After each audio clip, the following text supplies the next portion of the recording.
Alright, so I've done a bit of decorating in Lavender Town, just on the outside of the buildings, and we'll have a quick tour before we start the Pokemon Center. So I made a little palette of potential decorations before I started, just to make sure that they would all suit together and that I would have enough. I've just started placing them around sort of temporarily, just so I get an idea, and I'll definitely put more in because I want there to be a fair bit of greenery in this version of Kanto. And we'll see in one of the rooms here, I've kind of got a false wall on the back with some monsters, and so these are the houses and the item shop, which we just done the tutorial for. It was looking a little bit more bare when we done the tutorial, but now we've put in some lights and some stuff outside, so it's definitely looking good to put stuff in. I'm not completely sure yet what I'm going to put in each of these buildings. I want there to be enough different required buildings for everyone to live here comfortably, or a few residents, but I also want some of the buildings to look relatively like they should. So I'm going to have to probably get a bit creative with it, but if I get the chance, I'll do a video about what I put inside as well. And so that's what we've done for now, and we're going to start building this Pokemon Center. So because it's another large building, we want to start with the double doors just to make sure that the whole building is centered where we want it. And like the other building, I have already got a floor down, only because I've brought a blueprint over from my Isle of Awakening. So once we've got the doors in, we want to go along and put in our sort of cross-hatch windows, one out from the doors and one down, and we're going to use the diagonal placed windows in the corners. They're a little hard to place, the diagonal windows. It is a bit of trial and error. You'll see in this build, because it's a blueprint, they'll go in perfectly every time, but sometimes you'll need to sort of place them away from where you want and then move them in to actually work out what angle they're going to be on. So now we'll just start using some of our sooty softwood to create some of the pillars that'll give it that similar style to the other buildings. So first thing we want to do is behind those windows do 3 high, and then we'll go around and fill that door space up. 1 more block, and now we've got our little outcrop. We can start working on the actual main front wall. So we're going to use plaster and sooty softwood, and for the front we want to go 2 plaster, 1 sooty softwood, 2 plaster, 1 sooty softwood, and here for this part I've just got to put a little bit more soil out. But once we've done that, to finish it off, we just want to put a glass window and then a diagonal, and then another glass window on the back, and that will be our front. So we'll go ahead and have that done on both sides, and that's starting to give us a bit better of an idea of the total shape of the building. So once that's done, as we do, or as I usually do with these builds, I want to create that first layer to make sure that it's all going to fit. And then we want to go ahead and get the sooty softwood and go down each side 14. And originally I had used the red brick just because I didn't really know exactly what I was doing when I started. But in this version, we're just going to use the red chalk because I'm using that as the accent color around the building. So on either side, we're going to go 14 down, and then we're going to do 2 across of the red and 1 down. So we're going to do like a little 3-way cap with 1 on top. And that's not necessary. I just wanted a little extra red accent just to give it more of that Pokemon Center vibe. And then we're just going to connect that all through the back.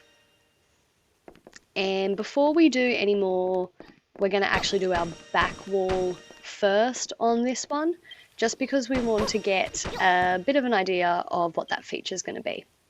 So on the back, on either side of that red column at the back, we want to go up 3 and fill it in with the red as well. and we'll just do that on both of the back sides so that we can fill in our back wall feature.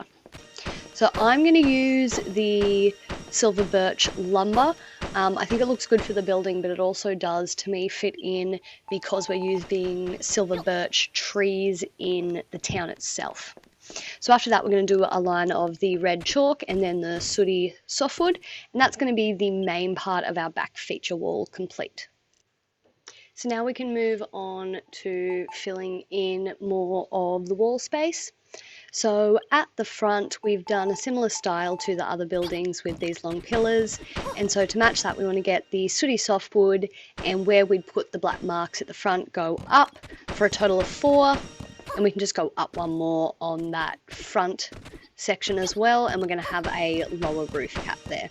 So once we've gone and done our front pillars, we can add the sort of little variations of design. So what we're going to do is have red all the way along the middle, and on the 2 inside portions we're going to have windows, and on the outside portions we're just going to have plaster. So the red accent piece is 3 up. Chalk can quite often look very overpowering and it doesn't really reflect light, so it can look quite strange sometimes in a build, but because we're using such a bright red roof, it was actually quite handy to help the roof look less sort of vibrant and almost too bright for the rest of the building. So consider using the chalk block sometimes if things look a little too bright. So once we've done that, we just want to follow on the corner caps with the windows just like they were on the bottom row. And then once we've done that, we're going to do the sides, and like all the other buildings in this town, in this style, we are trying to keep a relatively similar theme. Both walls are going to be identical on the sides. So for the sides, it's going to be with our plaster and our sooty softwood, 4 across of plaster, one wood, 1 plaster, 1 wood, and then all the way across with the plaster. So we're going to go 4 down from the front with our plaster, and then black, black, and then white all the way along. And then for that middle part, we can just go ahead and fill it up to the rest of the level. And so on either side, then we're just going to do a plaster row along, windows, and then plaster again. So once we've done that, we can move on to the first cap of our roof. Now, I'm using black chalk blocks because I had a lot on me, but to be honest, I don't hugely recommend using them to fill in space because they don't reflect light. It can actually get quite confusing if you're using multiple height stacks of them because it's actually very hard to see what you're doing. But nevertheless, I ended up using them. And just like normal, we're going to go around and do that as a border that's going to hold our roof. And it's a very big roof, so I'll cut it out, but we're just going to go and wrap it all the way around just for 1 block's worth. And then we're going to do another feature pop-up of windows, and this is going to help tie in with the theme of the pop-up roofs in the houses. So again, it's just about taking little bits from each type of building and just trying to match a little bit of each one together. So just to finish this front part, we don't need any sort of cap blocks for this. We can just put it straight on top of the windows, and then we can just fill in that middle bit. I'll probably go back later and change the visible black parts to red castle tile like we're using for the top part. But for now, until the tower's done, it's not going to be seen. So once that's done, we're going to do our pop-up.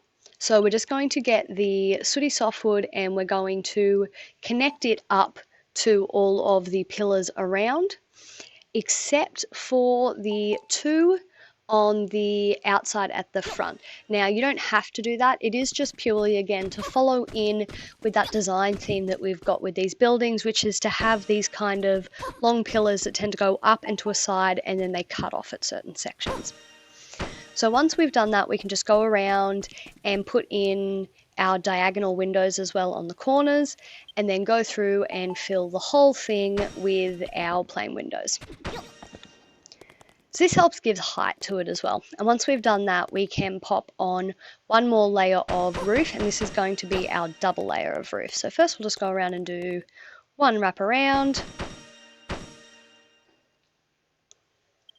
And then once that is done, we need to get our second one up, and then once that is done, we can finally do that cap, which took a very long time to work out how to do. But now that it's done, I'm glad it actually looks really good. So now that, always try and remember to take away any inside scaffolding blocks before you complete the row, just because you're less likely to forget about them that way. And now we'll just go ahead and we're going to fill in that whole space just to make it an even roof when you're looking up. You could leave that top space, it is big enough to have like an attic in there or something, but because we want to try and keep our frame rate optimized, we want to fill in as many spaces as possible. And now we can start the top cap, which kind of makes this whole thing what it is. So I played around with using roof tiles, but it ended up that the castle tiles worked better, which fits in because now the item shop and the Pokemon Center have a consistent theme. So what we want to do at the front is we want to go 2 in from the sides with a corner roof piece, and then one of our dyed red castle block pieces. Now we're going to have this front archway, the one block coming out that you're currently doing the archway for, that's going to be sticking out, and then everything else is going to be one block back, just to give it a little bit more depth. So just to plan that in advance, an easy way is to get your chalk blocks and go one block back and put 2 in the dead center, and then connect it up with your red tiles, and that gives you an idea of how your archway is going to sit back. So we're going to do the little bit of actual roofing we have on this cap, which is pretty much just around the side and back on this first layer. So we'll just go around and go all the way to the back and fill that in, and then we want to leave 1 block gap and just fill in with whatever spare blocks or anything you have if you're filling in. Again, I do recommend it if you don't want to use the space, because then you're going to be, if you always fill in these big spaces and when you're doing a big build, you're less likely to have lag, essentially. Alright, so now that that layer is filled in, we could just keep going up smaller and smaller one by one, but it's also a good idea to build the front arch now that we know how big roughly it's going to be, and that gives us an idea of how much space we need to fill behind it. So to do this pillar from where we already are, we're going to go up 2 more, 1 in, 1 up, 2 in, 1 up, and then 4 across, and we're just going to copy that. So it's a little hard to wrap your head around sometimes before you have planed the diagonal pieces if you've actually put the arch in right. Sometimes it's a good idea just to plane down one side before you do the other side, just to make sure sometimes you sort of haven't had a trick of the eye situation where you're 1 block off. So now that we've done that, we can fill in the rest of what will be visible of that cap, and when we know what the visible parts are, we can go to filling in the non-visible stuff with just useless blocks. So I didn't want to do a really huge Pokeball on top. I'd played around with a few different designs and I came down to this very simple red and white cross. I think it gets the point across, and I really didn't want the sign itself to be any bigger, so unfortunately I couldn't make it any more Pokeball-like, but I definitely think you can still tell what it is. So now we're just going to go and plan where the fill space will be that we know won't be seen. And again, chalk blocks they're good and bad to use for fill space. They're good because they're very cheap. They only cost 1 piece of chalk for 30 blocks, but they don't reflect light, so they can get a little weird on the eyes when you're filling up big spaces. I recommend using the light colors because you can see shadows on them, but you can't see light on them. So the black, as you can see up the top here, just looks like a void when we use the chalk. Whereas the white, because there is still shadow on it, you can tell where the corners are. And as you can see here, I'm just going along and just following from the front of that sign all the way back. And just filling in the insides as I go, because otherwise I'm going to end up kind of stuck in the middle, and it can be a bit awkward with your camera once you're sort of inside trying to build your way out. So you can go ahead and chisel everything as you're going, but as long as you've lined up the blocks to where the chisel ones are, you know you can go back and chisel the whole thing at the end once the inside is full. And as you can see, we're almost done here. just go and fill in the 2 top rows and then chisel them down. And it looks similar enough to the red roof tiles that it still looks like a roof, but different enough that it looks slightly more curvy than using the actual roof pieces. And the last thing I went and done here is use some dyed red wooden supports just to go around the edges, just to break up a little bit of that blocky nature of trying to do curves in this game. And if you want to do the Pokeball like is inside, what we're going to do for that one is go 6 across the front from the door. And then along the sides, we want to go 1 in, and then 5 up. And then that is going to create a circle. And as long as you've got 5 on the sides, we'll be able to do a little bit more of an even Pokeball than the one in the item shop, with a line straight through the middle. And then we're going to do 2 little caps on either side, and because we've got that space, we're going to take that out and put in just a little accent of sooty softwood to complete that Pokeball shape. It's a little big to see the whole thing while looking down at it, but it gives you a little bit more of that kind of Pokeball vibe. And from memory in Let's Go, there was a big Pokeball on the floor of the Pokemon Center. So that's it right now for what I've done. Obviously, I've still got a fair bit to do, and the tower itself, which is the big job. I'll be starting that shortly. I just want to do a bit more decorating first so that I can get the vibe, and I'll keep you updated. But if there's anything you guys want to see, just let me know, and please show me your builds because I love seeing everything that we all do. And have fun.